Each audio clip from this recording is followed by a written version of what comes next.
think those two classes right there actually changed the trajectory of Nebraska football because you had guys who wanted to win, came to win, and demanded winning.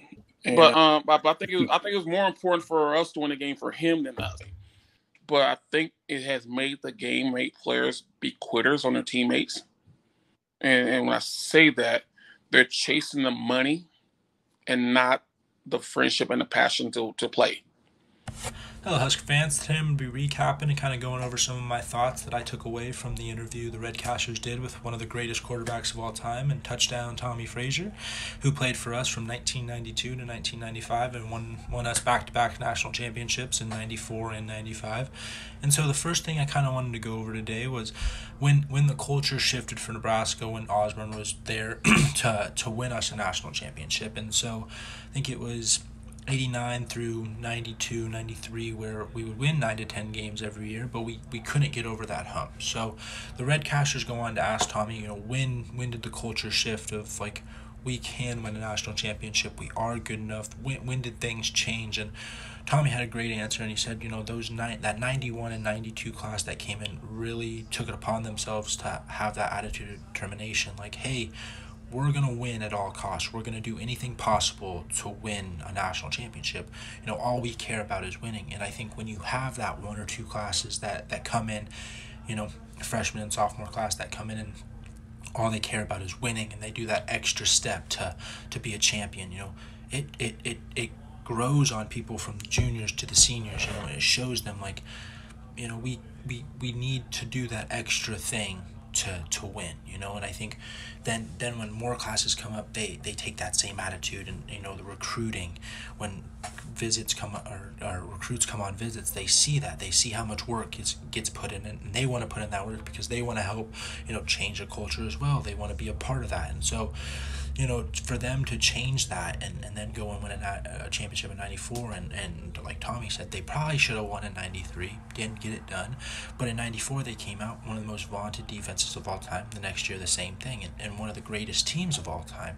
So when you have that culture shift, it resonates throughout an entire program.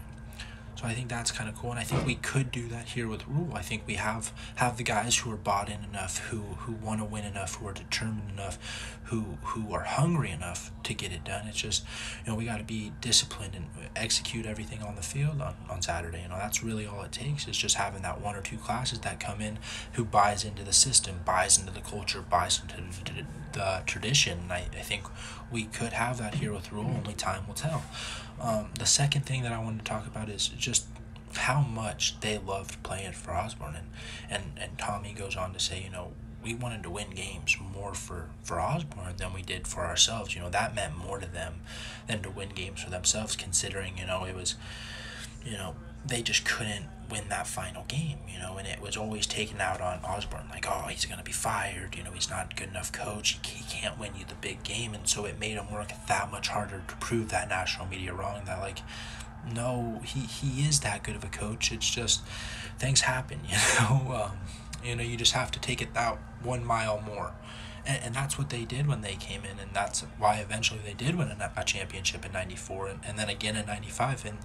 And the amount of love and respect they had for Osborne to get it done, I mean, it meant more to them to do it for Osborne and to prove people that he was an amazing coach. And so, I think when you can buy into a coach like that, it can really make you play that much harder. It really can, and it makes you want to work that much harder because you see what kind of guy you have leading your program, and you go and you think, wow, like, this is what he does for us. What can we do for him? And for them to end up winning those back-to-back national championships, for him to prove people, he is one of the greatest coaches of all time, I think was really, truly special for those classes. And the third point I wanted to go over is they talked about NIL a little bit, and how maybe it would have helped Tommy and those guys back then when they didn't have food on the training, when they didn't have the training table and things like that. But I think the thing that really stood out to me the most was he talks about how players don't necessarily play for the love and the passion of the game. They play for the money, and that's not all players, but there are a lot of players out there who they hear that they can go transfer and make a ton of money elsewhere, and they leave. And I think that's really kind of tarnished college football a little bit, because back in the day it was about the culture a team had, the coaching staff a team had, the tradition, and all that comes along with going to a college football program. And now it's, oh, you can pay me more money, I'm going to go there. And in Tommy's words, you're quitting on your teammates, because there are a lot of players who could be starters at their school. They just leave for the more money. And now, they do go on, and Tommy goes on to say, there are players that can understand, like, hey, you were there for 3 or 4 years, and you didn't get the job. Maybe it's time to move on and see what you can do elsewhere. But I think, when coaches use it as a recruiting tool to take players and to tamper and to take those players away, I think makes it almost like college football, or makes it almost like pro football, because that's how they do it in the NFL. Is they're like, hey, free agency, and that's basically what we have now, is free agency in college football. And I think what made college football so great was people were committed to that school for 4 years. They went there, they got their degree, and they tried everything to either build onto a tradition at a school, or to create a tradition at that school. And I think it's still kind of like that, but when you're paying freshmen who are coming in through $1 million to $2 million to sit on the bench for an entire year, and they can transfer, I think not the greatest. And Tommy goes on to say, there should be a cap. There should be a cap.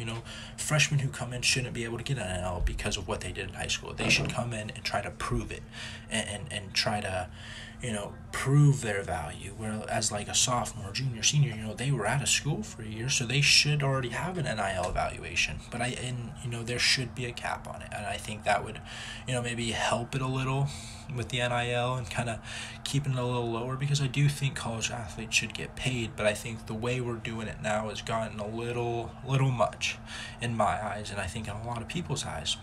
But, only time will tell to see if they resolve that situation. But that's all for me, and as always, go Big Red.